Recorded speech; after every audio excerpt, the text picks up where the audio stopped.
The champagne flute trembled in my hand as I stood in my in-laws' living room, watching them plan their dream anniversary cruise. Brochures covered the coffee table, the Mediterranean voyage they'd been talking about for 20 years, finally within reach. The deluxe suite has a private balcony, my mother-in-law, Patricia, gushed to her daughter Rebecca. Can you imagine? Watching the sunset over Santorini with the whole family. Speaking of family, my father-in-law, George, turned to me with that smile I'd learned to recognize, the one that meant something unpleasant was coming. Victoria, we need to discuss the cruise arrangements. I set down my glass carefully. After 8 years of marriage to their son Daniel, I knew that tone. What about them? Well, Patricia picked up seamlessly, like they'd rehearsed this, it's our 40th anniversary. A milestone. And we've decided it should be family only. I understand, I said. Daniel and I will. No, dear, George interrupted. You misunderstand. Family only means blood family. No outsiders. The word hit like a slap. Outsider. After 8 years of marriage, 2 miscarriages they never acknowledged, and countless family dinners where I'd been treated like the help. I see, I managed. So Daniel goes, but I stay home? Don't be dramatic, Rebecca chimed in, examining her manicure. It's not personal. You're just, not really a Harrison. Daniel walked in from the kitchen just in time to hear his sister's words. What's going on? We're explaining to Victoria about the cruise, Patricia said smoothly. How it's for family only. I watched my husband's face, waiting for him to defend me. Instead, he shrugged. It's their anniversary, Vic. Their choice, their choice. Like I was a +1 to a wedding, not his wife. Of course, I said, surprised by how steady my voice sounded. Your celebration, your rules. George looked pleased, like I'd finally learned my place. Knew you'd understand. Besides, someone needs to watch the house while we're gone. You wouldn't mind, would you? Not at all, I replied, already pulling out my phone. In fact, let me help with something right now. They watched as I scrolled through my contacts. Patricia preened, probably thinking I was going to offer to house sit properly, maybe water her orchids. Oceania Cruises, VIP desk? Yes, this is Victoria Harrison. Account number 447829. I kept my voice pleasant, professional. I need to discuss the Mediterranean dream booking for next month. George frowned. What are you doing? I held up a finger. Yes, that's correct. The booking for 8 people. The one with the $25,000 deposit. I'd like to cancel it, please. The room went silent except for the customer service representative's voice confirming the cancellation. What? Patricia's voice came out as a squeak. You can't. Actually, I can, I said, still on the phone. Yes, please process the full cancellation. Credit back to the card on file. Perfect. Thank you so much. I hung up and smiled at their shocked faces. That was our cruise. George roared, his face turning an alarming shade of red. No, I corrected. That was my cruise. Paid for with my credit card. From my marketing firm's bonus last year. You know, the job you always call playing on computers? But we planned everything, Patricia stammered. The whole family was going. The whole family minus one outsider, I reminded her. So now the whole family can stay home together. Won't that be nice? Rebecca jumped up. This is insane. Daniel, control your wife. Daniel stood frozen, his mouth opening and closing like a fish. Vic, you paid for the cruise? Every penny, I confirmed. Did you think your parents suddenly had $25,000 lying around? Your dad's been retired for 5 years, and your mom spends her pension on QVC. I booked it 6 months ago as their anniversary gift. Surprise, you vindictive little, George started. Careful, I warned. Vindictive outsiders might also mention the family reunion in Vegas I paid for. Or Rebecca's destination wedding in Cabo. Or the down payment on Daniel's sister Amy's house. You didn't pay for Amy's house, Patricia protested weakly. Check with Amy, I suggested.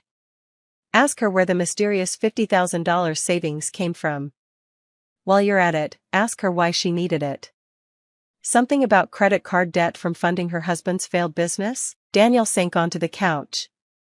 How much have you spent on my family, over the years? I pretended to think.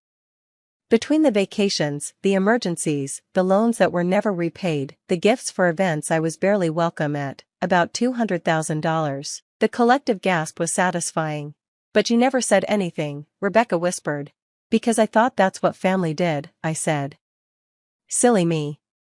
I thought 8 years of generosity might earn me a seat at the table. Or at least on the anniversary cruise I paid for. We'll pay you back, George said stiffly. I laughed. Actually laughed. With what? Your Social Security? Patricia's jewelry she had to sell last year when you couldn't make the mortgage? Oh yes, I know about that too. Who do you think covered the difference? Daniel knew? Patricia turned on her son. You let your wife pay our mortgage? I didn't know. Daniel protested. Vic, why didn't you tell me? Because every time I tried to discuss family finances, you said it wasn't my place. Remember? That's between me and my parents, Vic. Don't interfere with family matters, Vic. You wouldn't understand our dynamic, Vic. I stood up, gathering my purse. Well, now I'm officially not interfering. Your parents need a new anniversary plan? Not my problem. Rebecca needs money for her next scheme? Not my problem. Amy needs another bailout? Definitely not my problem. You can't just cut us off. Rebecca shrieked. I'm not cutting you off, I said calmly. I'm accepting my place as an outsider. Outsiders don't pay for family vacations. They don't cover family debts. They don't sacrifice their savings for people who treat them like unwelcome guests. This is about more than money, Patricia said coldly. You've never fit in. You don't understand our traditions, our way of life, your tradition of taking my money while treating me like dirt. I interrupted. You're right. I don't understand it. And I'm done trying to. I headed for the door, then paused. Oh, Daniel? I'll be at the Ritz tonight. The honeymoon suite. Already paid for, so I might as well use it. You can join me when you decide whether you're married to me or to your family's bank account. Vic, wait. No, I said firmly. I've waited 8 years for you to defend me. To tell them I'm not an outsider. To act like I'm your wife instead of your ATM. I'm done waiting. If you leave now, George threatened, you're never welcome in this house again. Promise? I asked. Because that sounds like the best anniversary gift you could give me. I walked out, ignoring the shouting behind me. My phone started buzzing immediately. Daniel, then Patricia, then Rebecca, then Amy from 3 states away. Word traveled fast in the Harrison family when the money tap turned off. I ignored them all and called my lawyer instead. Margaret, it's Victoria. Remember that post-nuptial agreement we discussed? I think it's time to draft it. Yes, full financial separation. And Margaret? Make sure it includes a clause about family gifts requiring both spouses' written consent. By the time I reached the Ritz, my phone had 47 missed calls. I turned it off and checked in, using the corporate card from my company, the successful marketing firm I'd built while the Harrisons called me a hobby entrepreneur. The honeymoon suite was gorgeous, floor-to-ceiling windows overlooking the city, a bathroom bigger than Patricia's beloved orchid room, champagne chilling in a silver bucket. I poured myself a glass and stepped onto the balcony. My phone, powered back on for business emails, immediately exploded with texts. Amy, is it true you paid my down payment? Mom says you're lying. Rebecca, this is theft. We'll sue. George, no granddaughter of mine would behave this way. That last one made me laugh. Granddaughter? I wasn't even a daughter-in-law to them. Then, finally, Daniel, I'm in the lobby. Can we talk? I considered it. 8 years of marriage, 2 lost babies he'd grieved with me, even if his family hadn't. The man who'd promised to love and cherish me, but forgot the part about forsaking all others when others meant his family. Room 2012. I texted back.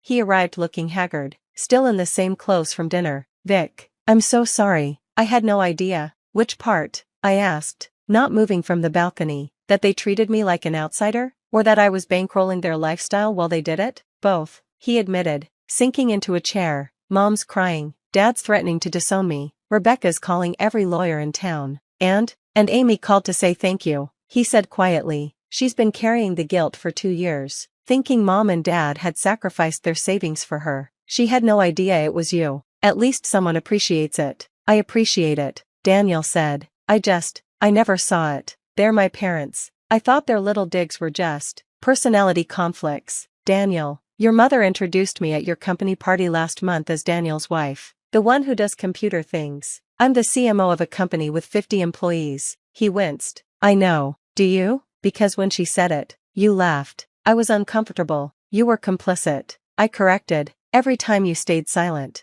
you agreed with them. I wasn't family. I was just the woman you happened to marry. The outsider who inexplicably kept paying for everything. What do you want me to do? He asked desperately. Cut them off? Never speak to them again? I want you to choose. I said simply. Either I'm your family, your primary family, or I'm not. Either we're a unit that makes decisions together, or we're not. Either you defend me like a husband should, or you don't. But I'm done living in this middle ground where I'm family when the bills come due but an outsider the rest of the time. They're my parents, he said weakly.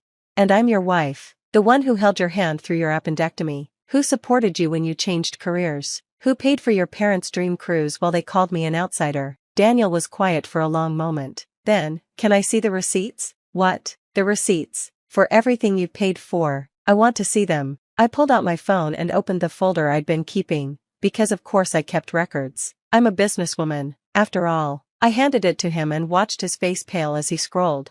213,000, he whispered, in 8 years, plus the cruise they just lost. They told me they were doing better financially. They said Dad's investments had paid off. He looked up at me, and for the first time in years, I saw him actually seeing me. You never said anything. I tried. You didn't want to hear it. No, he admitted. I didn't. We sat in silence, the city lights twinkling below us. Finally, Daniel stood up. I need to go talk to them, he said. My heart sank. Of course, back to mommy and daddy.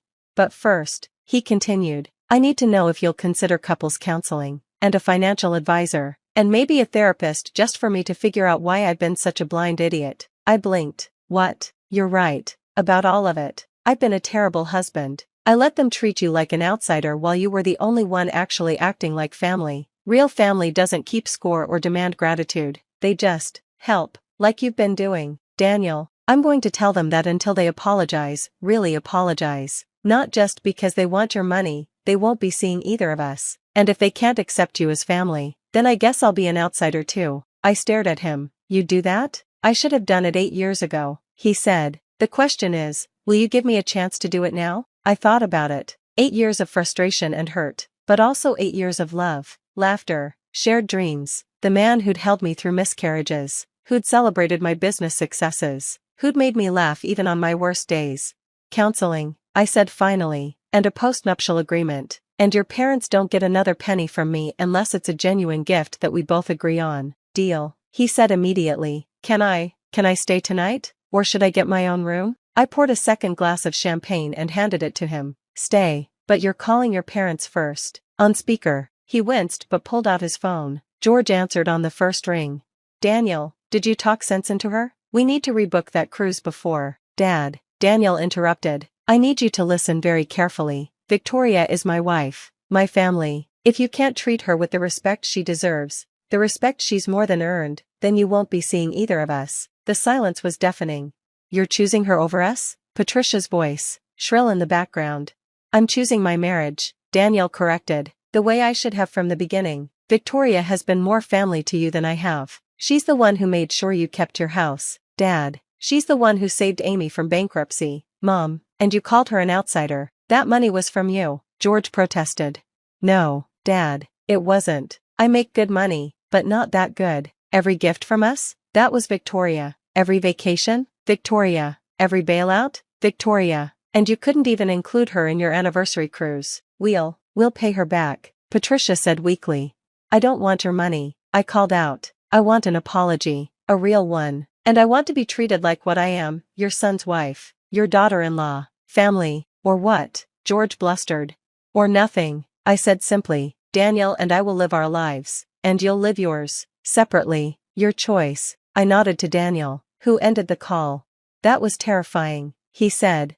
That was overdue, I corrected. We spent the night talking, really talking, for the first time in years, about money, about family, about boundaries, about the children we still hoped to have and how we'd never let them treat their spouses the way I'd been treated.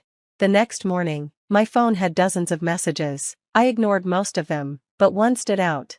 Amy, Victoria, I just wanted to say thank you, not just for the money, but for finally standing up to them. Maybe now things can change. You've always been my favorite sister-in-law. Actually, you've been my only real sister. I smiled and showed it to Daniel. She's right, he said. You've been the best part of this family. I'm sorry it took losing a cruise for me to defend that. Better late than never, I said. So what now? He asked. Do we wait for them to apologize? We live our lives, I said, together, as a family, and if they want to be part of that, they know the price of admission. Respect? It's a lot cheaper than a cruise, I pointed out. 3 weeks later, Patricia called, not to apologize, but to complain that their mortgage payment was due and their usual help wasn't available. I'm sorry to hear that, I said pleasantly. Have you considered a financial advisor? I hear they're very helpful for outsiders. She hung up on me. But 2 months after that, a different call came. George, sounding older and tired. Victoria, we owe you an apology, a real one. Could we take you and Daniel to dinner? Our treat, and I mean actually our treat, not yours. It was a start. Not a fairy tale ending where everyone suddenly becomes perfect, but a start, and for the first time in 8 years, I wasn't paying for it. The cruise? I rebought it 6 months later, for Daniel and me. A second honeymoon where I was actually wanted, actually welcome, actually family. We sent the Harrisons a postcard from Santorini. Wish you were here, it said, but only if you really meant it, because that's what family does, they mean it. And after 8 years of meaning it alone, I finally had a partner who meant it too. The view from our private balcony was spectacular, but not as spectacular as hearing Daniel tell the couple at the next table, "This is my wife, Victoria. She's the best thing that ever happened to our family." Our family, 2 words that made a $25,000 cruise worth every penny. Even if I was the only one paying for it. This time, by choice. Retry. Claude can make mistakes. Please double-check responses.